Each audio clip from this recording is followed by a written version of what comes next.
Good day, good podcast community. I'm Pete Kane, Podcast Pete, and we have a special guest. When I met him and I found out a little bit about his story, we had to have him on the podcast because not many people have done what Jake has done. So, Jake, tell our viewers who you are, what you do, and who you serve, and then we'll get into the podcast.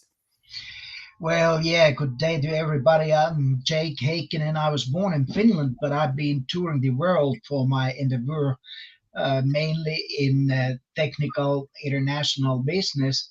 And that has been taking me from Europe all the way to Australia, Far East, Middle East, and then finally here in, southeast of the United States. And the last years, the past 5 years, I have been dealing in home health services together with my wife because she's a nurse and I mean she has the practical experience on that field. And then I brought in the know-how how to run the business, and that is what I'm doing at the moment. So that is good. Now, what would you say? Because I have some people have never left Georgia. So give our viewers an idea of being an international traveler and having touched so many countries. What would you share with our viewers about the insights that you've been able to gather that would maybe inspire a younger person to say, I want to see the world? Yeah, well, I mean, this is a good question. I believe it may have been with me somehow inbuilt from my younghood. I studied in Finland, but then I did my engineering diploma in Amsterdam, Holland, and that I believe sort of opened the world in my opinion to me that I am also a biker. I have been riding on motorcycle in 5 continents, close to 60 countries, and both of these, in my opinion, they have supported each other, so that I have had the natural interest for international uh, say views, to meet different people, to meet different cultures, and to be with people all together. And I think as well as in my case as European, when you travel first of all through your own continent, we do have a lot of countries, different languages, different habits, and all that sort of in a mini scale if you compare to the whole world. But I mean that gives you a good perspective to uh, appreciate different languages and cultures altogether, and so that gave me, I think, a good basis for the international business and why I was selected to do what I did. um, Generally speaking, I think when you meet different cultures, that will teach you quite a lot of um, understanding the different point of view, Mm-hmm. and to listen to people and think that, well, I have been doing this in this way for the past decades, but perhaps they have something to say and give me good ideas. Mm-hmm. And well, I mean, when you drive in England, you need to drive on the left side of the street, Yeah. and all these kind of things. So there are a lot of practicalities and differences, but at the end of the day, in my opinion, people are pretty similar all around the world. Mm-hmm. What do you say, like, because I know you had traveled the United States and been across the country. What's your, like, for somebody that hasn't done that type of travel within the United States, what did you see? I mean, what was your takeaway versus traveling in other countries? What was the discovery that you could share with our viewers that they may not know? Oh, this is a great question, actually, because I am somehow facing this question a lot of with my European friends. And I think the main thing, being in the United States of America, is to understand the size of the country. I mean, Yeah. the country is more or less the size of a continent. And in my opinion, seen from European perspective, at least Europeans, they should try to understand United States as a continent having 50 different countries being called states. Hmm. And I do remember I did my first um, Route 66 tour starting from Chicago to Los Angeles, like I think close to 30 years ago. And I was sitting in a bar sipping my beer on, when I was about to leave from Chicago to drive, and somebody asked me, hey, what kind of a guy are you? I said, well, I'm kind of a biker, kind of a guy. Ah, okay. So where are you heading to? And I explained that. Well, I have a plan to go to Los Angeles. And he was, what? Los Angeles in California? Yes, sir. That is my sole intention. And he then started to give me good advices. That, yeah, but don't you know that Los Angeles, California? I mean, that's a dangerous place. You will be robbed and killed like 3 times a day and all that.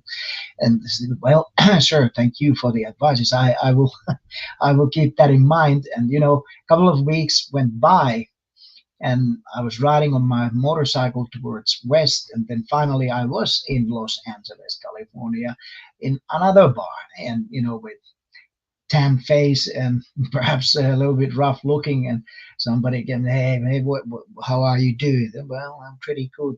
What have you been up to? And I said, well, I took a motorcycle trip. Where did you come from? Well, so from Chicago, Illinois. Chicago, Illinois. I don't you know how dangerous place that is? And the same story. The learning and takeaway from this to Yeah. me was that even though the country share the same currency, Yeah. more or less same language, but still it is very large, and even people living in the same country, they do have some opinions of the others living on the other side of the Yes. country.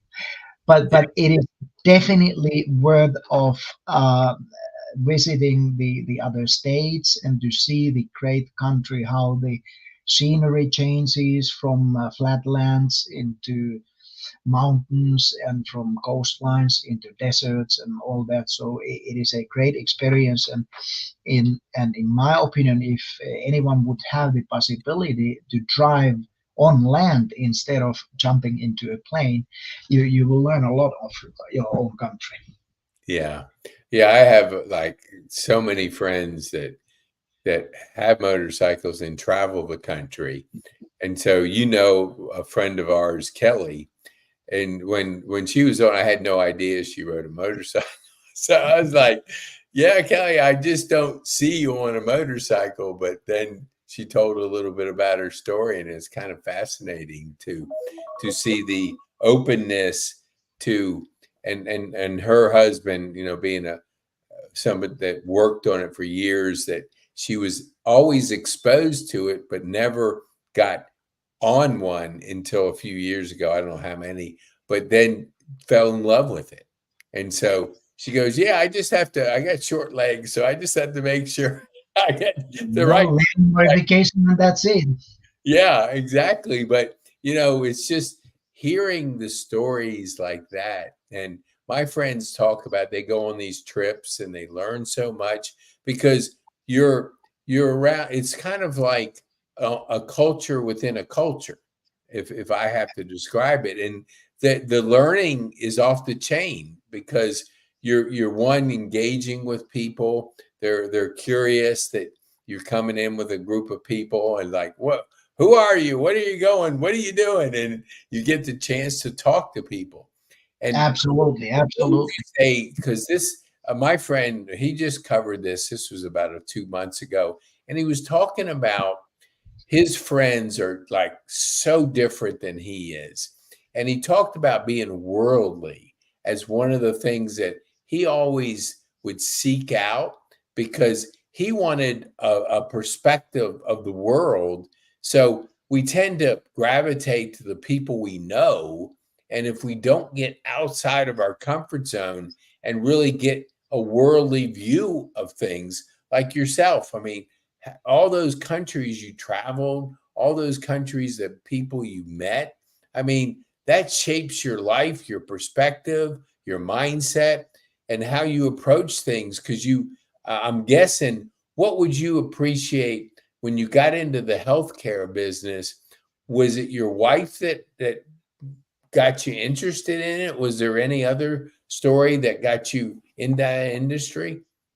Well, yeah, I mean, this is, of course, a very big question. And well, as said, I came to Georgia some 11 years ago as the first person for the European company that I was working, and I set up their businesses, being the vice president for the North America, and started, building the office and hiring the office personnel, and then hiring the sales personnel, then finally the resales structures and all that. And I did that for the United States, then for the Caribbean islands, and then finally for Canada. And uh, I was assigned for, I think it was 5 year assignment, and I stayed in here already 7 8 years, and I realized that I'm running out of space for that job that I was assigned to do in here.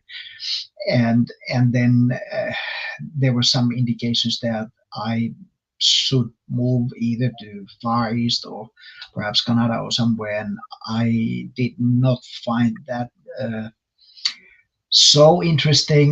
And at the same time, then both my own and my wife's mothers passed away, and that was, I mean, of course, it is quite heavy thing to Yeah. bear. And the sisters of my wife, they had been talking about getting some help for their mother that lived in Los Angeles with the other sister. Hmm. And they never did anything. She was in pretty good shape, having only, some issues with old people, but doing Yeah. pretty well.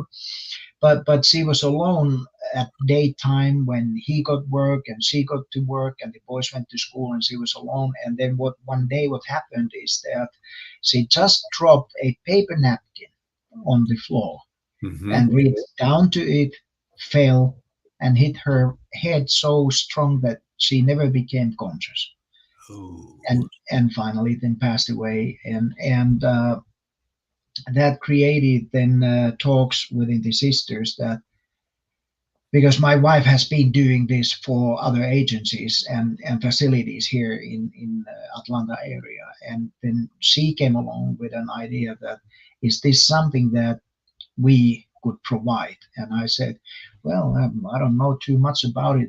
What is that? She said, it is in-home care. Okay.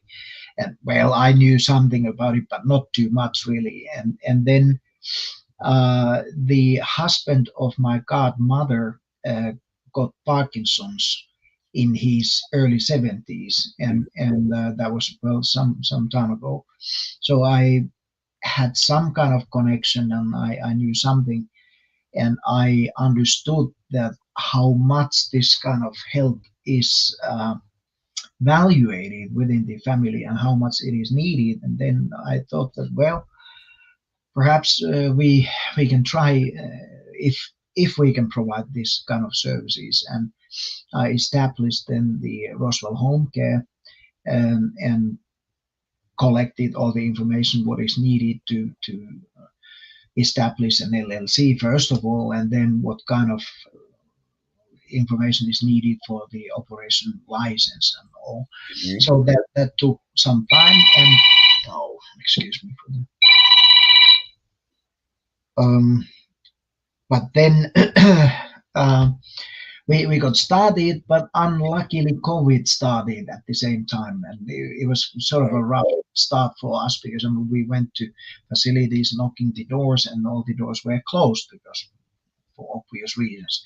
Yeah. But luckily we had some clients in the start, so we survived. And then over the years, we have we have stabilized our position here in northern Metro Atlanta area, and we do have clients, and so we are doing like fairly okay. We are considered to be perhaps like a mid-size agency. We are not a huge big agency, and we are private private owned company, family owned, and not part of any franchise.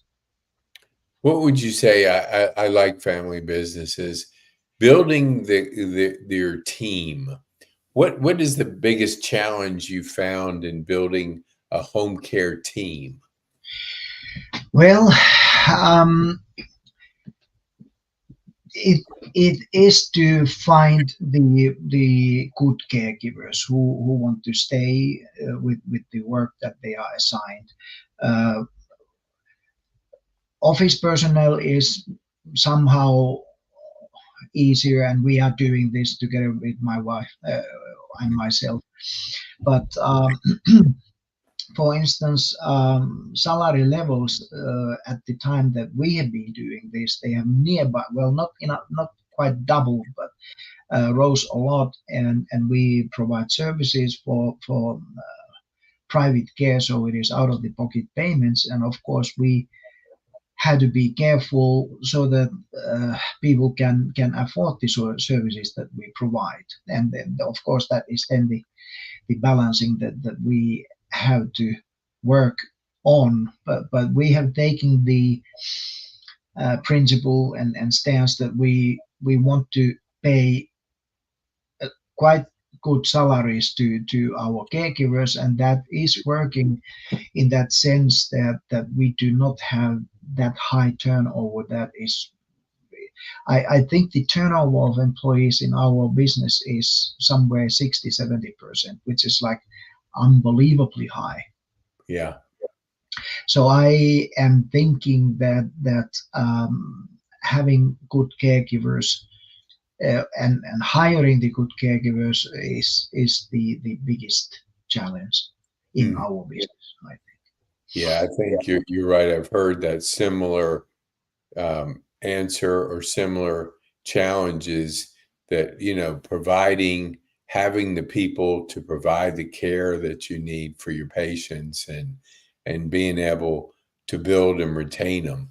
What other do you feel that, like, as technology's changing so rapidly, as a family business and as a home care provider, how are you handling technology advancements? Is that something you're skilled in, or do you have people that you look to help you in that area? Yeah, another great question. Because we want to keep our costs as low as possible, of course, and that is where the technology comes to your help. For Hmm. instance, in my opinion, it is an absolute must to have an operational system that enables the scheduling and follow up where when the caregivers are signing up for the shift and when they clock out and all these kind of things, and Hmm. how well that is then connected into, say, billing and salary payment actions. So if this kind of basic um, softwares or let's say technology works well, I mean that saves you a ton of work and time. Yeah. What have you? I had Scott Morrison, which you may know him. He's with First Care. I don't remember the exact, but he's at our ASCNN. But he was talking about a technology with AI that would allow the room to have these AI sensors that, we're creatures of habit. So if mom's in a place where she's in the same places throughout the room, that it tells when the pattern's been disrupted. So it lets the people know that, hey, look, maybe they can't have care 24 hours, so they have a assistant there, and it's driven by AI. Do you have anything that you're using that's helpful for improving the care of how you take care of your patients like Well, that? we have not uh, we have not taken any of this technology into use so far, at least. But I am a little bit aware of this, and it is very very fascinating because what I do understand is that, of course, I mean, quite some of our clients, they do have camera surveillance, and I mean, that serves in the sense that if something went wrong, then you can see what went wrong. Yeah. But with these modern AI related or assisted systems, they they will learn the habits of individuals. And for instance, they are measuring the time, how long a person stays in a bed, Hmm. and how often he goes to, say, bathroom or something like that, and then creates the pattern of the habits and will give alarm only if something is deviating from these normal operations. So that, for instance, if somebody does not get out from the bed roughly at the time he normally does it, then there might be something going on, or Yeah. something like this. We do not provide this kind of services, though from or via our business connections, I am aware who provides this kind of services, and in some cases we are recommending that okay, we are in here only 4 hours a day, but your dad or your mom is here alone over the night and stuff like that. That could it be an idea, or are you interested in taking some of this modern technology into use to help you out to have better possibilities to react if something goes wrong? So Yeah. it is. I think that is very much the where the future is going to. Yeah, it's moving fast. I know my mom's 94. She's not here in town, but she's up in Richmond, and Mhm. we have some video, but video tends to be a little bit of, the borderline on the privacy. And I've always kind of like, you got to have some things to know what mom's doing so you can help. And because a lot of times at that age, she's not answering the phone or whatever it is. But that Yeah. seems to be a safer way of really taking the care to another level because we just the quicker we can react to things the better, and that seems like, I don't know, do you know the person? I forgot to ask Scott. I It's come up in conversations, but evidently there's a vendor out there that provides it, but I hadn't heard about. I would love to have him as a guest on the podcast just to explain. Oh, And you know I can get you two to get I can get you two together. I Okay. will send you contact information after this broadcast for you. Okay. And That's yes, awesome. I think it will be very interesting for common public to hear about it, because I mean Yeah. it is the most modern technology in our business area, and Yeah. I've had quite detailed talks about it because I'm an engineer by myself, and I've been, working with radio technologies and stuff like that. Hmm. It was very interesting. And one point was exactly what you said: is that there is no need for cameras, but it is the whole thing is based on the patterns that the person usually Yeah. does, and if Yep. there's deviation. So no need for cameras. What I always, I mean, I'm fascinated by your travel of the so many countries and going around our country. What When you're not biking, what else do you like to do for enjoyment and entertainment? Yeah, well, when we were still in Finland, my son was racing, and I was his sponsor, but also the mechanic, and thereby I do all the services for my motorcycles, also for my boat and cars and Mhm. stuff. So I tend to spend some time in my garage as well. But then I'm an outdoors guy, so I want to go out hiking. Here in Roswell, we do have extremely good possibilities. Go Mhm. out hiking only, a couple of minutes from my house, and I'm like, I feel to be in deep forest, even though I'm in the middle of city of Roswell. So these kind of things I do, and I do a boat at Lake Lanier, which is then somehow because I've always been living next to some kind of water, lake, river, or sea, or something. And Atlanta is inland. And when I moved in here, and I was thinking that hey, something is missing. That well, what is this? And then there is no beach boulevards in Atlanta because we Yeah. are inland. And then I found out Lake Lanier that has been somehow like call from Lopez. Oh, somebody is coming for an interview actually. Oh, Well, okay. but Well, but why but don't you tell our viewers how can they get a hold of you, Jake? well, the one way, of course, is to take a phone and give us a call. And our office number is 678-226-1635. Uh, but then you will get a lot of information of the services that we provide on our website, www.roswellhomecare.com. Mhm. And that will give you an indication that what services do we do and what service area we cover. We cover the whole Metro Atlanta, 10 counties, and you can also then request services through our web portal that will then pop up in my email, and we will take contact.